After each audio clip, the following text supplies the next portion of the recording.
श्रीवास्तव और आप देख रहे हैं अंचल बुलेटिन की शुरुआत कर लेते हैं खबरों के साथ। तो सबसे पहले बात कर लेते हैं ग्वालियर की, जहां केंद्रीय कृषि मंत्री नरेंद्र सिंह तोमर ग्वालियर पहुंचे हैं और बीजेपी की पहली सूची पर उन्होंने अपनी बात रखी है। उन्होंने कहा है कि बीजेपी हमेशा से ही आगे है, चयन की प्रक्रिया हो, संगठनात्मक कार्यक्रम हो, विधानसभा सम्मेलन हो, चाहे सोशल मीडिया हो, बीजेपी आगे ही है। जनता के समर्थन के मामले में भी बीजेपी आगे है। सिंधिया समर्थक के टिकट कटने के सवाल पर उन्होंने कहा है कि टिकट के मामले में हमेशा चयन की एक प्रक्रिया होती है। बीजेपी की केंद्रीय चुनाव समिति ने प्रत्याशियों का चयन किया है। सभी पक्षों को ध्यान में रखकर ये चयन किया गया है। जिनका चयन हुआ है उन सबको मैं अपनी ओर से बधाई देता हूं। 20 अगस्त को अमित शाह के आगमन को लेकर उन्होंने कहा 20 तारीख को बृहद प्रदेश कार्य समिति की बैठक है और ये बैठक ग्वालियर में संपन्न होने वाली है। इस बैठक में अमित शाह भी आएंगे और बैठक में प्रदेश भर के कार्यकर्ता भी मौजूद रहेंगे।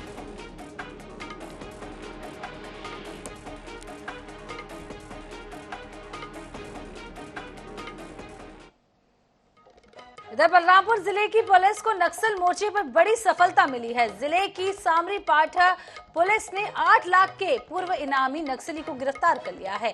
आरोपी की कब्जे से पुलिस ने एक तलवार भी बरामद की है। जिले के एडिशनल एसपी चंद्रेश सिंह ठाकुर ने इसका खुलासा करते हुए बताया है कि साल 2020 में आरोपी पूतना यादव सक्रिय नक्सली के रूप में काम कर रहा था और सीआरपीएफ के जवानों पर जलजली इलाके में फायरिंग का भी इस पर आरोप था। आरोपी जशपुर जिले के भागलपुर में नक्सली से हटकर सामान्य जीवन में अपने परिवार के साथ बिता रहा था। वहीं पुलिस इसकी लंबे समय से तलाश कर रही थी, जिसे पकड़ने में अब सफलता मिली है। आरोपी भारतीय कम्युनिस्ट पार्टी का सक्रिय सदस्य भी रह चुका है।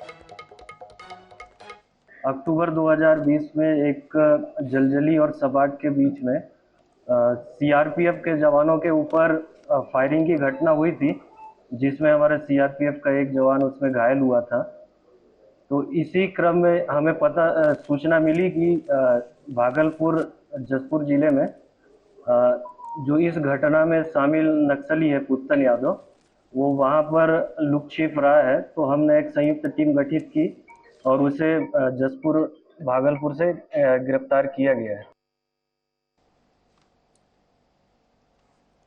चलिए बात सुकमा की कर लेते हैं, जहां साइबर सेल को ऑनलाइन ठगी के मामले में एक बड़ी सफलता हाथ लगी है। दरअसल 1 साल पहले एक महिला ऑनलाइन ठगी का शिकार हुई थी। ठगों ने महिला के खाते से 1 लाख रुपए ठग लिए थे। इस मामले में साइबर सेल ने बड़ी सफलता हासिल करते हुए 1 लाख रुपए की वापसी कराई है। वहीं महिला ने अपने पैसे वापस पाकर साइबर सेल और सुकमा पुलिस को आभार भी जताया है। मेरे अकाउंट से 1 लाख रुपए की ठगी हो गई थी सितंबर 2022 में। मैं उस पैसे की वापसी का उम्मीद बिल्कुल छोड़ चुकी थी, पर साइबर सेल की मदद से मुझे वो पैसे पूरे के पूरे वापस मिल गए।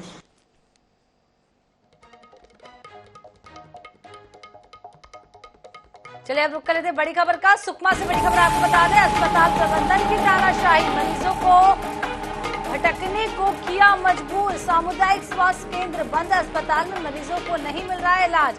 ग्रामीणों की बड़ी मुश्किलें और वरिष्ठ अधिकारियों के निर्देश का भी नहीं हो रहा है असर। तो सुकमा से इस वक्त की आपको बड़ी खबर आपको बता रहे हैं, जहां ग्रामीणों की अब मुश्किलें बढ़ गई हैं क्योंकि वरिष्ठ अधिकारियों के निर्देश का भी अस्पताल पर कोई भी असर देखने को नहीं मिल रहा है। अस्पताल प्रबंधन की तानाशाही सुकमा में नजर आ रही है। आपको बता दें कि अस्पताल प्रबंधन ने मरीजों को भटकने के लिए मजबूर कर दिया। चूंकि अस्पताल बंद है, स्वास्थ्य केंद्र बंद है, जिसके कारण अब मरीज बेहद परेशान है, ग्रामीण परेशान है। अस्पताल में मरीजों को इलाज भी नहीं दिया जा रहा है।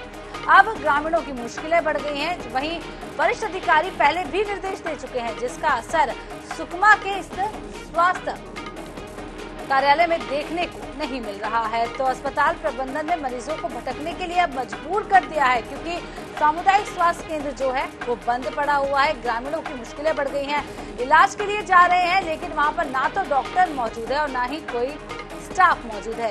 ग्रामीण बेहद परेशान है। वरिष्ठ अधिकारियों ने पहले भी निर्देश दिए थे, जिसका असर यहाँ पर देखने को नहीं मिल रहा है। तो अस्पताल प्रबंधन की तानाशाही आप देख सकते हैं। तस्वीरें आप देखिए, अस्पताल बंद है, मरीज बाहर भटक रहे हैं, डॉक्टरों से भी उनकी मुलाकात नहीं हो पा रही है। तो सामुदायिक स्वास्थ्य केंद्र का ये पूरा मामला आपको बता दें सुकमा से सामने आया, जहां अस्पताल में मरीजों को इलाज भी नहीं मिल रहा है। तो ग्रामीण बेहद परेशान है। वरिष्ठ अधिकारियों ने पहले भी निर्देश दिए हैं, जिसका असर यहां पर देखने को नहीं मिला। ज्यादा जानकारी के लिए हमारे साथ जुड़ गए हैं संवाददाता लीलाधर राठी। लीलाधर, अस्पताल प्रबंधन की तानाशाही देखने को मिल रही है। ग्रामीण हो, मरीज हो, बेहद परेशान है चूंकि अस्पताल ही बंद है। किस तरीके से स्वास्थ्य सेवाएं प्रभावित हो रही हैं? अधिकारियों ने निर्देश भी दिए हैं, उसके बाद भी कोई असर नहीं मिल रहा। देखिए, जो हमारे INS दर्शकों को बताना चाहूंगा, जो कोंटा है वो पूरी तरह अति संवेदनशील क्षेत्र में आता है। वहां पर अन्य कोई सरकारी हॉस्पिटल नहीं उपलब्ध नहीं है पास के, और 2 लोग दूर दराज से आते हैं। जैसे ही आज सुबह पहुंचे तो बीएमओ ने वहां के जो मेन गेट को बंद कर दिया। हालांकि ये बताया जा रहा है कि बीएमओ के द्वारा पूर्व में कुछ शिकायत की गई थी, जिसपे वो कार्रवाई की मांग कर रहे हैं, लेकिन जो वरिष्ठ अधिकारी इसे गलत ठहराते कह रहे हैं ये बिल्कुल तरह उचित नहीं है। जो CMHO सुकमा से हमारी बात हुई थी, उन्होंने भी कहा ये पूरी तरह से गलत है। इस तरह से कोई भी स्वास्थ्य सेवा को प्रभावित नहीं किया जा सकता, क्योंकि ये जो इलाका है अति संवेदनशील क्षेत्र है और यहाँ पर दूर दराज से ग्रामीण आते हैं और OPD जैसी सेवा है जो कि अति आवश्यक सेवा में आती है, और इसे बिल्कुल उन्होंने गलत ठहराया और जांच की बात कही है। जी, बहुत बहुत शुक्रिया लीलाधर तमाम जानकारी देने के लिए।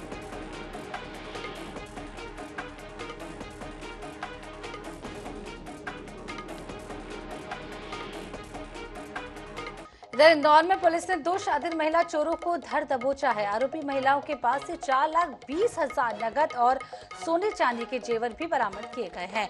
दोनों सगी बहनें बताई जा रही हैं। पुलिस के मुताबिक दोनों पिछले कई वर्षों से चोरी की वारदात को अंजाम दे रही थी। अलग अलग थानों में इनके खिलाफ 22 केस दर्ज हैं। दोनों चोरी का सामान बेचने भोपाल से इंदौर पहुंची थी, लेकिन मुखबिर से सूचना के आधार पर पुलिस ने उन्हें पकड़ लिया।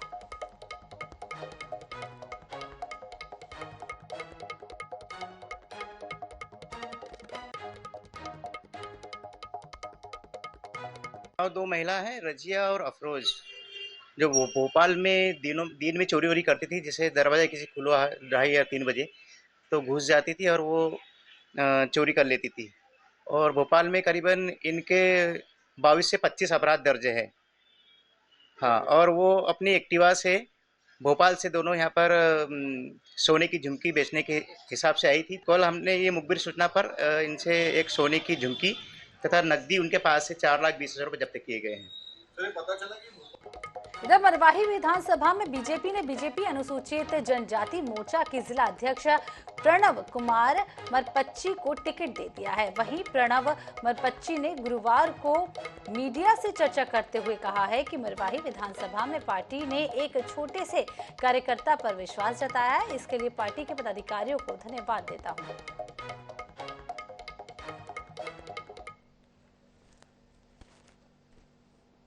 नेतृत्व और केंद्रीय नेतृत्व ने एक छोटे से कार्यकर्ता भारतीय जनता पार्टी का मरवाही विधानसभा के ऊपर विश्वास जताया है। मैं हमारे सभी कार्यकर्ताओं को धन्यवाद देना चाहता हूं कि इन सब के बदौलत मुझे ये अवसर प्रदान किया गया है। मैं सेना में इसके पहले सेवारत रहा और लगभग 16 साल सेना में सेवा दिया। मुझे उम्मीद है कि भारतीय जनता पार्टी के इस छोटे से कार्यकर्ता को मरवाही की जनता अपना आशीर्वाद देगा और मुझे जो है सेवा करने का अवसर प्रदान करेगा। रायगढ़ में हर साल 9 दिनों तक होने वाले चक्रधर समारोह को जिला प्रशासन ने सिर्फ 3 दिनों के लिए ही जारी रखने का ऐलान किया है। प्रशासन के इस निर्णय से राज परिवार बेहद असंतुष्ट है। दरअसल जिला प्रशासन ने चुनाव का हवाला देते हुए इस आयोजन से पल्ला झाड़ लिया, लेकिन लोगों के विरोध के चलते इस समारोह को नए ऑडिटोरियम में 3 दिनों तक आयोजित करने का निर्णय लिया गया है। समारोह शुरुआत हुई थी जब इसकी अविभाजित मध्य प्रदेश के दौरान, तो उस्ताद अलाउद्दीन खां संगीत एकेडमी द्वारा 2 दिन का किया जाता था और उसके बाद 10 दिनों का जो समारोह एक्सटेंड किया गया, 8 दिन और जो होता था उसके बाद, वो यहाँ की संस्था चक्रधर ललित कला केंद्र और जिला प्रशासन के सहयोग से होता था, स्थानीय लोगों के सहयोग से। चर्चा में ये निष्कर्ष निकला कि वर्तमान परिस्थितियों को देखते हुए चक्रधर समारोह को एक पूरे उत्साह के साथ मनाया जाएगा और उसको एब्रीविएट करते हुए 3 दिन का कार्यक्रम।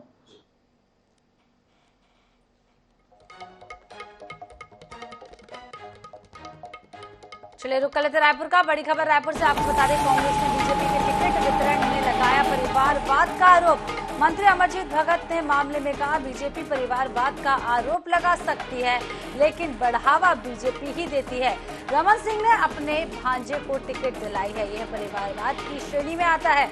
अब या तो भांजे को लड़ना चाहिए या मामा को। मामा भांजे दोनों एक साथ लड़ेंगे तो परिवारवाद ही कहलाएगा। तो बड़ी खबर इस वक्त की आपको रायपुर से बता रहे हैं, जहां कल बीजेपी ने प्रत्याशियों के नामों की घोषणा की है, वहीं अब कांग्रेस उस पर परिवारवाद का आरोप लगा रही है। जहां रायपुर से इस वक्त की बड़ी खबर आपको बता रहे, कांग्रेस ने बीजेपी के टिकट वितरण में परिवारवाद का आरोप लगाया है। मंत्री अमरजीत भगत ने इस मामले में अपनी बात कही और कहा है कि बीजेपी परिवारवाद का आरोप लगा सकती है, लेकिन बढ़ावा बीजेपी ही देती है। रमन सिंह ने अपने भांजे को टिकट दिलाया है, ये परिवारवाद की ही श्रेणी में आता है। अब या तो भांजे को लड़ना होगा या मामा को। मामा भांजा दोनों एक साथ लड़ेंगे तो परिवारवाद ही कहलाएगा। परिवारवाद के बारे में भी भारतीय जनता पार्टी केवल आरोप लगा सकती है, उसके बारे में कभी उसका पालन नहीं करती है।